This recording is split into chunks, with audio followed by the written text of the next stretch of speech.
زړه سړي په باره کې ایوا مسله درته بیان کوم، توجه انشاءالله مو ته وي.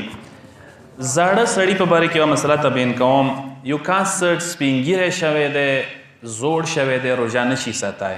سوچ مو دی ته دا ډېره مبتلا دی دا مسله، موږ کې ډېر روبرو یو سره.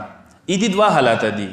یو وارې دا روژه بیخي نشي ساتای، طاقت یې نشته، قدرت یې نشته، سره روژه ورته ساتله محاله دی، ناممکنه دی چې دا روژه وساتي. ټیک دی.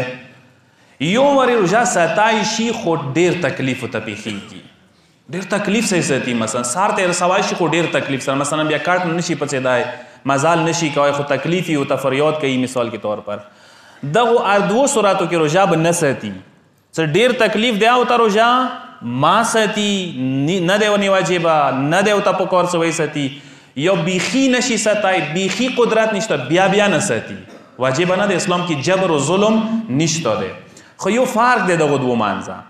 فرق دا دی اول صورت کې چې بیخي نشي ساتای، طاقت و قدرت و واسې ختم شوی دی د روژې، دی کې مد و کړوای نشته دی، دعاونه معاف دی، دوه شینو معاف. ام روژه معاف دی، ام کړوای معاف دی. د بل صورت کې څه ساتای شي خو انتهایی تکلیف سره، مشقت و زحمت دی ورته، دی صورت کې ټیک دی روژه نشته، روژه معاف دی ورته، خو مد به کړوای به لنډوي.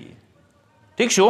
پس سپین ږیري په باره کې همدا فرق شولو. که چیرې بیخي طاقت و قدرتو نه ختم شوی دی، روژه بیخي بېواسه شوی دی روژې په مقابلې کې، روژه یا معاف دی، کړوای یا معاف دی. خو که ساتای شي زحمت و تکلیف زیات دی ورته، روژه ما ساتي خو کړوای لاند کی.